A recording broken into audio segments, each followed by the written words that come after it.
Hello and welcome to the Firmware Emotive Podcast. And on this episode, I've titled it Picking Your Battles and How to Wear Masks. Now, I've stopped and started this podcast so many times, like more times than I have ever done any podcast before.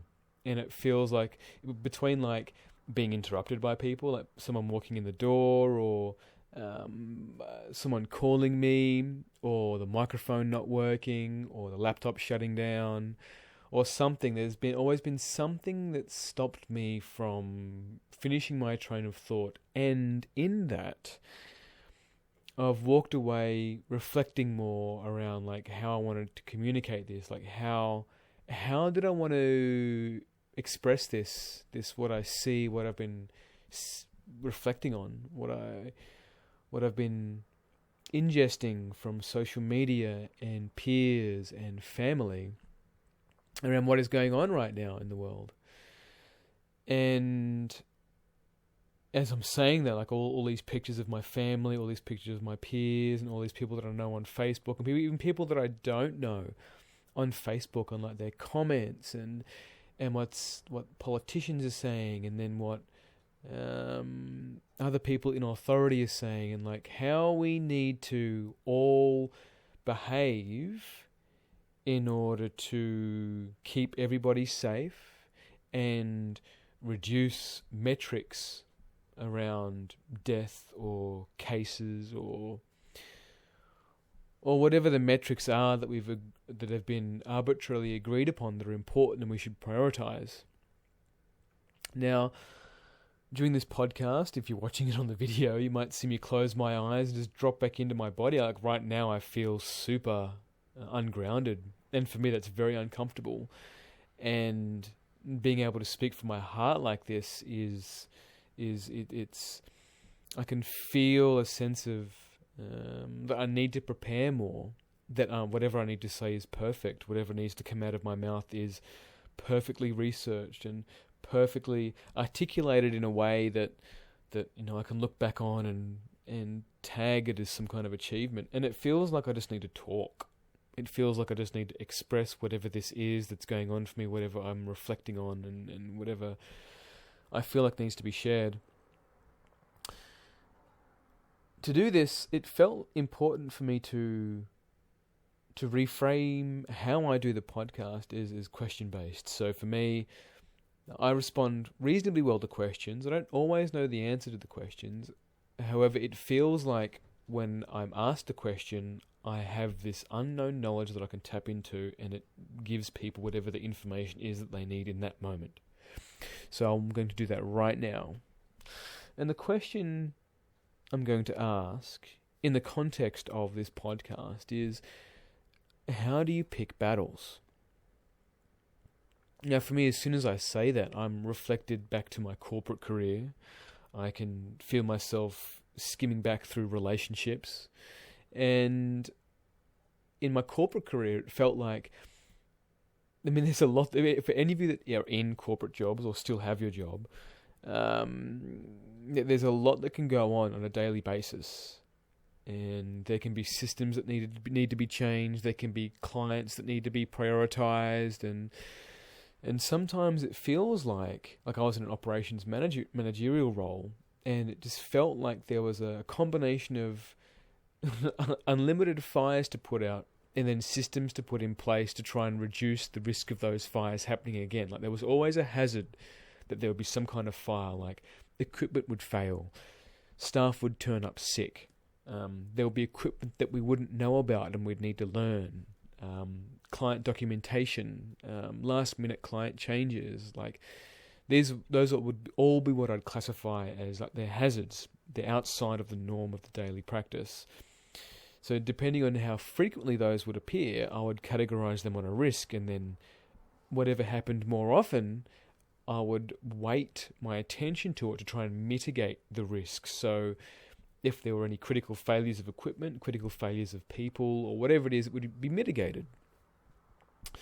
So how I picked my battles was waiting, like being patient, seeing what else was going on, And it feels like I was gifted by having limited amounts of information that were coming my way. So I could stand back and I could see how different departments would be affected. I could see how clients would be affected, or staff would be affected, or how the bottom dollar would be affected. So it feels like, depending on what information streams that are coming your way, you will pick your battles. And I'm going to draw a comparison here with social media, and there is so many streams of information that come your way, and social media is engineered so you stay on it. So you get bubbles of the same things that bubbles of content in your feed that you react the most to. It's like gambling. It's like a newspaper that wants to keep you addicted. So a newspaper didn't really know what you like to look at. There wasn't like an artificial intelligence predicting like where your eyes were traveling over the page to see where you were looking at. So there was kind of a balanced overview of content, balanced overview of information for the most part. And now with social media, you've got metrics that plug into keeping you excited, keeping you in a state that keeps you on the platform. And what that does is it can create bubbles, it can create little silos of opinions, little silos of the same thought or groupthink. And when you start taking that information on board and making it your truth and making it, no, this is what I need to stand for, you can be picking battles that are incorrect for you. The same way in the corporate realm, if I only saw from accounting, if I only worked in accounting, then my battle would only ever be around money. So by having an overview of how it affects everybody, you can create solutions and you can explain problems to people that are, well, like, how important is this? Like if I was going to talk to the financial controller or the financial director and say, like, how big of a problem is this? And money does make the world go round, the 3D world go round. Like how big of a deal it is that I have an extra staff member. It's like, well, this, and it means we can't do this. Or if it wasn't budgeted for, then that makes a big difference. And depending on how loud I would yell, which I guess this is where it comes down to picking your battles, there might be money pulled from somewhere else that could allow me to have an extra staff member, or allow me to have some piece of equipment, or rearrange how the funds were coming from, whether they were coming from repairs and maintenance or capital. So how it was worded on an order sheet could make a difference to where the funds would come from. And it feels like in this world of how to pick your battles, like I feel like getting angry at people in authority that have no power to change things doesn't help your case.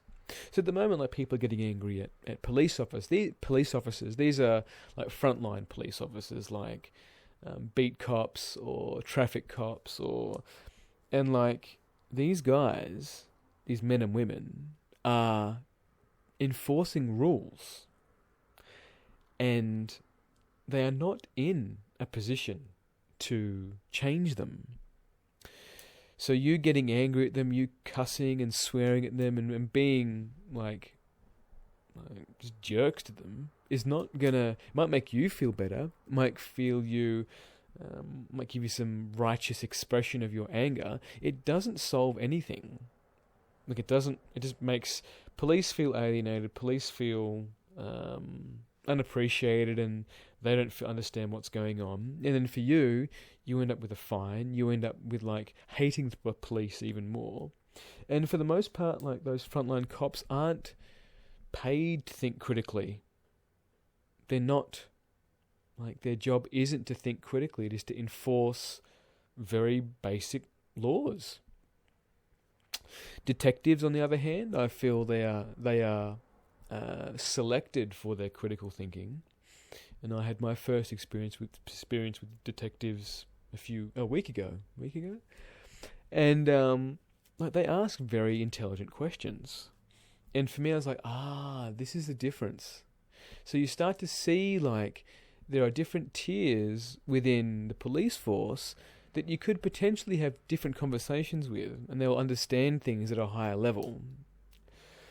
Now, this was explained to one of my roommates, and he communicated it to me very well, and I'll probably butcher it right now, but I'll give it a go.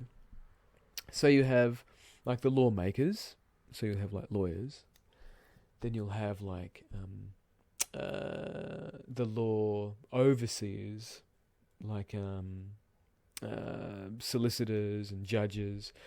Then you'll have the law enforcers, which are like the policemen and detectives. And then you'll have the guards. And the guards are like the people in prison. So if someone breaks a law and you need to go to prison, then they are the ones that protect the conforming populace or the good populace from those that could potentially reoffend or those that would hurt the populace. Now, this is where picking your battles becomes quite sticky and the lines get a bit blurred. So, especially in regards to health. So, how much are you responsible for somebody else's health? Now, this virus at the moment targets people that have, or it's more aggressive to people that have a compromised immune system, whether that's diabetic, whether that's someone that's older, whether you have some kind of pre-existing respiratory illness. And so how responsible are you for their health? And then we can take a look at a larger picture here, like if you consume alcohol, if you smoke, if you speed in your car, if you, let's say, take recreational drugs, if you have a lot of unprotected sex, if you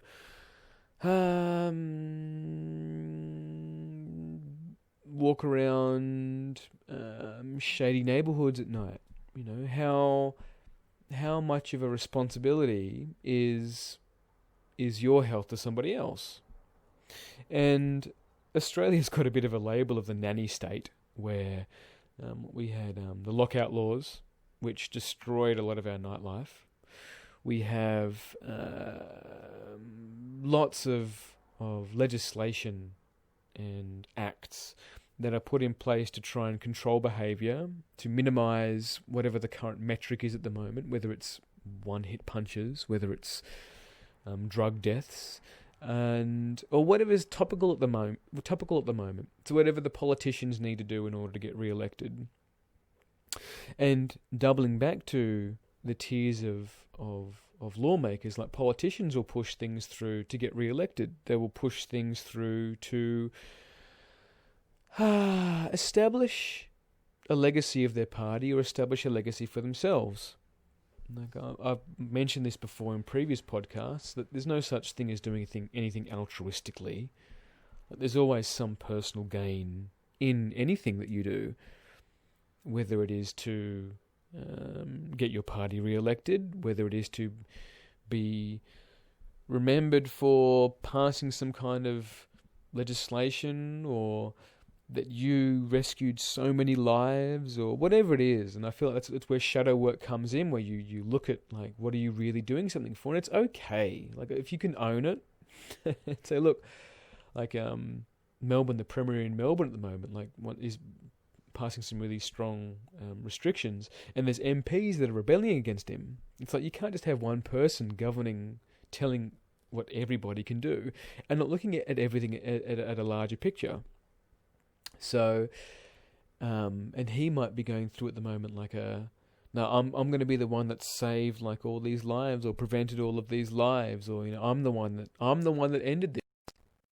And when you go into a place like when you go into a space like that, when you operate from a space like that, that's when the dictatorship starts coming through. It's when the crooked king starts coming through, and without those checks and balances of having other people around to say, like, is this the correct thing? Like, am I doing the right thing?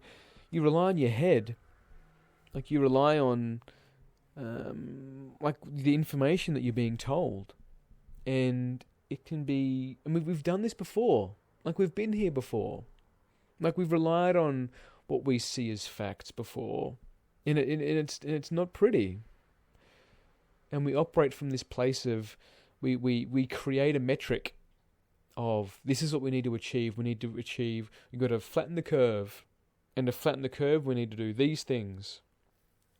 And in doing so, we create health externalities, which will probably be forgotten, or will have like some band-aid approach because the mainstream media no longer finds it important. Like, youth suicide's gone up, domestic violence has gone up, suicide in general has gone up, divorce rates have gone up, depression has gone up. There's all of these other metrics that have been affected by people being locked inside.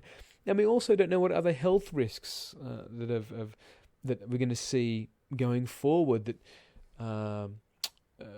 retroactively applied to this lockdown. And no one's going to, I don't feel like anyone's going to really care. No one's going to say, oh, we didn't know that. Oh, we didn't know that at that point in time. Like, we were operating. It's all this abdication of authority of, like, the World Health Organization told us this. You know, my Minister for Health told me this. So it's all this abdication of authority, which I feel like if you're in a position of leadership, you need to listen to everybody. And this is where, when you don't know how to pick your battles, you end up trying to fight fires everywhere, and you leave your resources. It's like a siege. It's like a battle of attrition. So you end up just wearing yourself out because you're trying to put out all these fires with no real long-term goal in place. So not once have I heard anybody talking about, like, how can we improve our immune systems? Like, we know that this virus, the antibodies for this virus, there's a genetic subset of the population where you don't hang on to the antibodies for very long. So there's a good chance of you getting reinfected, and if you get reinfected, you know, you're going to be a carrier again, and then the cycle starts all over. So it's like we're trying to apply these old methods of how viruses work to this new virus, and it's not the same. So, how do you pick your battles? You need to feel into what is correct for you. You have a limited amount of hours on this planet, a limited amount of days, limited amount of energy on this planet, and if you're a generator, which 70% of the population are, and you spend a lot of time on social media, you're going to find yourself responding to a lot of things that aren't correct for you, which is why you need to follow your strategy and authority and find out, like, feel in, like, do I need to respond to this? Do I need to get angry about this? Like, is this worthwhile? Is this worth my energy right now? Or is there something creative and more constructive that I could be doing with my time?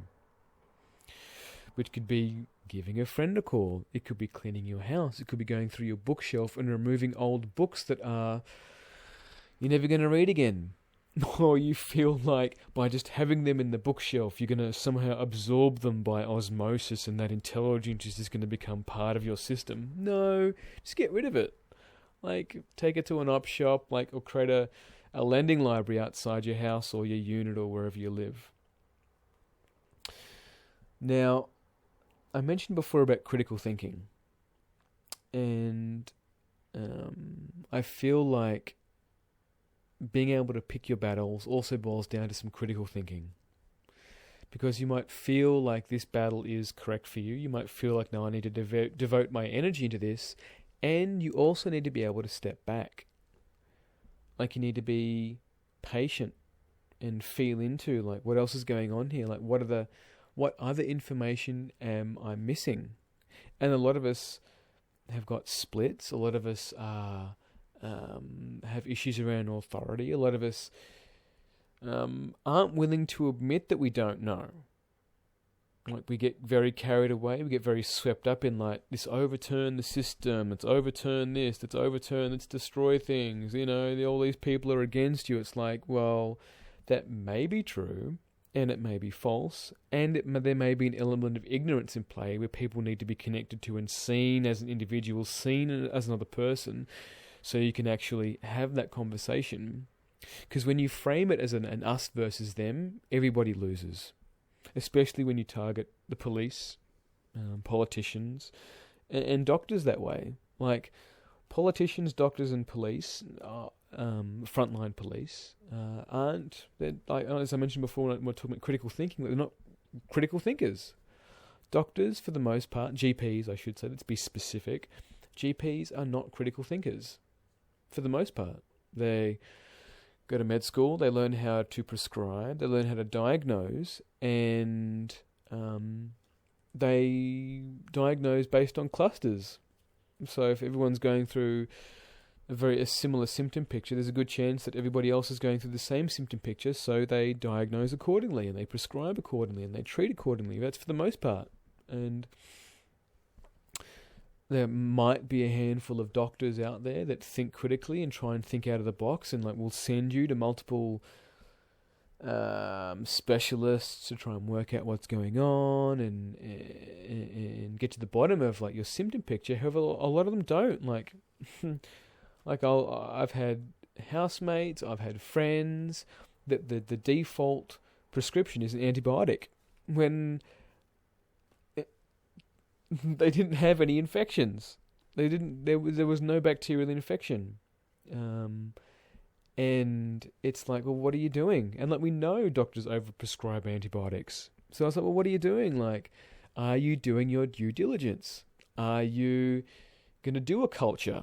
Are you going to do some bloods? Like, are you going to critically think and investigate and find out what is really going on? Similar thing with lawyers and politicians. Like, a lawyer will try and find a case, an existing case, to reinforce their story. Either defend or prosecute their clients. They'll prosecute you based on the law, and they'll defend on previous case law. So it's a historical game of trying to find pre-existing case law and how to word it in a way to get you out of whatever you're being convicted of, or prosecute you based on whatever evidence that they've found you where you've broken the law.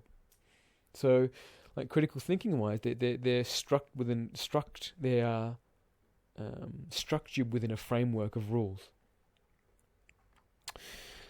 And then with politicians as well, like, they can bend rules, they can influence the way laws are made, and this is where we don't have the checks and balances. Like, for people that pay politicians to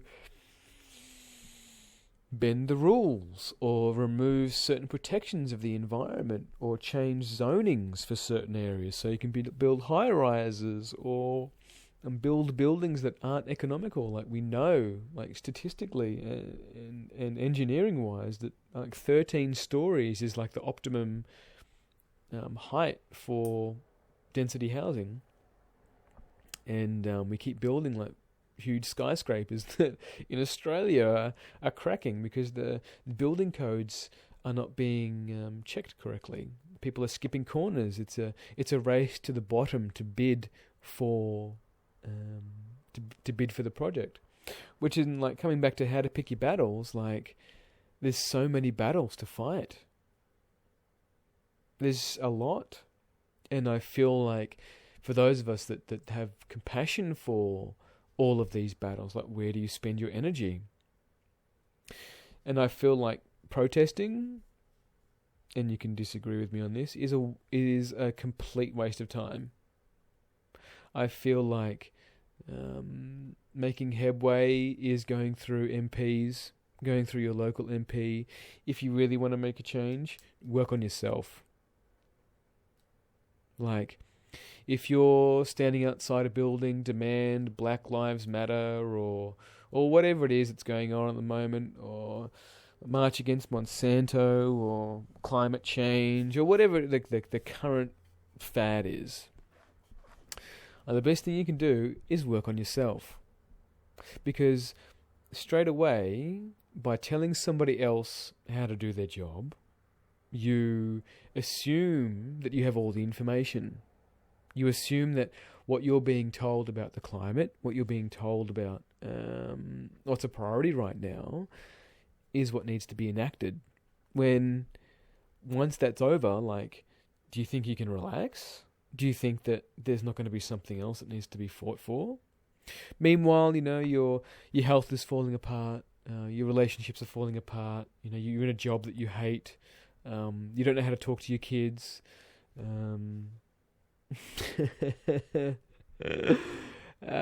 You've got projects that you've started that you haven't finished. You are avoiding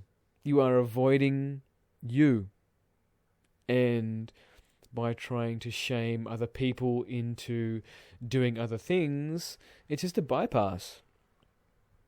So I feel like the battle that you need to pick, how do you pick your battle, is you need to look at you.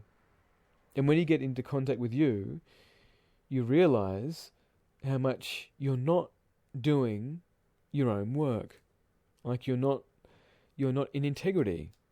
You are angry, you are frustrated, and you feel resentful because you are feeding yourself. You're feeding that wolf inside of you that wants to get outraged. Like, we all love to be outraged. There's this a part of us that's almost hardwired to want to fight for justice and fight for what's right. And if someone tells you, no, this is wrong, and let's all, like, because this person's doing it wrong, let's all jump in there and shame this person, which is what the keyboard warriors and social justice has brought about. You create videos and content that show somebody as a victim, and you will want to be a rescuer in a heartbeat. I guarantee it. You'll feel that empathy. Oh, I've got to donate to this. I've got to share this post. I've got to do this, whatever it is. And I'm guilty of this too. Like, I get swept up in it as well. Like, I've been taking a bit of a social media break at the moment, and it's been fantastic. Like, just unplugging and like, what am I here to do? What's my voice? And we're all going to have our own input into the world, and the more we do that, the more we attract our tribe. The more we attract the people that want to listen to us, sharing our energy, sharing our hugs, sharing our massages, sharing our healing, sharing whatever it is that we want to share. So, in this, how do you wear a mask? Now, there's been mandates around the globe in various pockets to wear masks. And you can get angry at that. You can stamp your feet. You can stand up for your rights. And if that feels like what you need to do, then you do that. However, throughout history, we've always worn masks.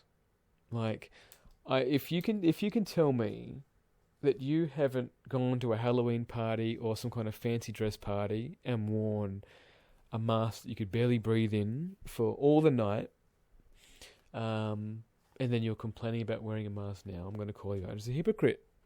Like, you wanted to wear a mask at the fancy dress party because you're getting something out of it. Just own it. And now if you want to wear a mask now, for whatever reason, whether you want to protect yourself or protect somebody else or do whatever your social responsibility is for wearing a mask, and you need to do it for you. So you can do it for you to just not have to deal with the energy of Karens or people like harassing you for not wearing a mask. Like, no one's going to check to see how old your mask is. Like, the ridiculousness of this is, no one's going to check to see how old your mask is. No one's going to check to see whether you have COVID or not. No one's going to check to see, like, if you've been touching your mask or if it's been applied correctly. Like, the whole thing, for the most part, is ludicrous. And I found an article around SARS. SARS was a long time ago, and like the government was prepared to take legal action on companies that were advertising that the mask was going to help keep you safe. So we don't know what the viral load is of transmission. So we know indoors there's a higher chance. We know if it's dark, if it's cold, that the virus can travel further. And we don't know how many droplets or what parts per million of the virus, if you're a carrier, can compromise your immune system, and then how unhealthy your immune system needs to be compromised. So there's a whole bunch of facts that we don't know, and part of the contingency, and it might be just to make you feel better, which is what doctors prescribe as well. It might be that someone's fear around, and now other people's emotions are not your responsibility. However, maybe you don't want to be projected on. Maybe you don't want to have somebody else's fear being projected onto you and their energetic darts, and having to spend energy defending yourself to someone who or explaining yourself to someone who doesn't actually want to hear your side of the story anyway. It's like dealing with a one-sided family member, It's just you just cut them off. You don't want to deal with them anymore. It's I don't need this. You are a summary. You probably heard this. You are a summary of 5 of the people that you spend the most time with. Your energy is influenced by the 5 people that you spend the most time with. And I agree with that. And I feel like there's an intensity component there around if you go out to the shops and you get berated by someone for not wearing a mask. You even get berated by people wearing masks or not wearing masks. You can feel it energetically. It's like someone that's anti-mask and you're wearing a mask. You can feel it. You can just see how they look at you. It's oh, I'm terrified. I was wearing a mask when I was flying planes, because I wanted to wear a mask. And the look of terror in people's eyes when they saw me wearing a mask, it's different. It's not normal, and yet now it's become quite normal, for people to wear masks, especially in Australia, in countries where there's a bit more air pollution. Then it's a little bit more part of the norm. However, so picking your battles and choosing how you want to show up involves whether or not you want to wear a mask or not. And you need to do it for you, and you need to find a reason for you of why you want to do it. And it could be just to not have to deal with the Karens, not have to deal with the people that are trying to throw studies at you or statistics at you. And this is, you can stop this by wearing a mask and staying indoors. Well, there's some data that shows that, and there's some data that doesn't. And Sweden is an example of that. So everybody's trying to help. Everybody is trying to give their solutions, and everybody doesn't know the answers. We haven't come out of this yet. 2020 will be remembered for a long time. 2020 will be a year of introspection and understanding and realizing that we do not have all the answers, and that in a space of a few months, our whole world can be turned upside down. International travel, plans, workshops, seeing family, health, control, fines, just how quickly laws can change, and how certain people in power can have absolute control. And absolute power is absolutely corruptible. And it's a quote from Baron Acton. So, with that, I feel like how to pick your battles and how to wear masks oil boils down to what is correct for you. And I feel if you're getting agitated, if you can feel yourself being swept up in something, it's not you. You're becoming part of groupthink. You're becoming part of that mob mentality. And you need to come back into yourself. You need to check, like, what am I doing? Come back into your heart. Feel your heart. Do some body work. Do some grounding. Get some massage tools. You can buy them online. You can even, like, tennis balls. Simple things that help you get into your body. And ask your heart, like, what is it? What is it that I need to be doing right now? Is this where I need to be spending my energy? Is this cause for me? Am I being a rescuer right now? Am I being a victim right now? Am I being a persecutor right now? You need to ask yourself these questions before you act. And I feel this ties in with where a lot of men are at the moment, where what do? I feel like we're missing men of action. We're missing that battle component. Like, where am I spending my energy? When do I need to act? Looking to everybody else to see, like, can I act now? Is my mum going to give me permission to act? Where's my daddy to tell me, good job, son? No, you're doing well, son. You need to connect in with Source. You need to connect in with your divinity and find out if what you are doing is correct for you, because you are divine. Your purpose is divine, and what you sow into this earth is what you are here to do. And I encourage you to make that as one of your battles. That feels complete. Thank you for listening. I'm sorry I've been clicking my pen in the background here. And if this podcast felt good to you, and if you feel like there are other beings out there that would benefit to hear from it and feel into it and understand and gauge some other perspectives about what's going on and how to get another perspective, an objective view of what's going on, then by all means share it with them. I'd be eternally grateful. And you can follow me on Facebook.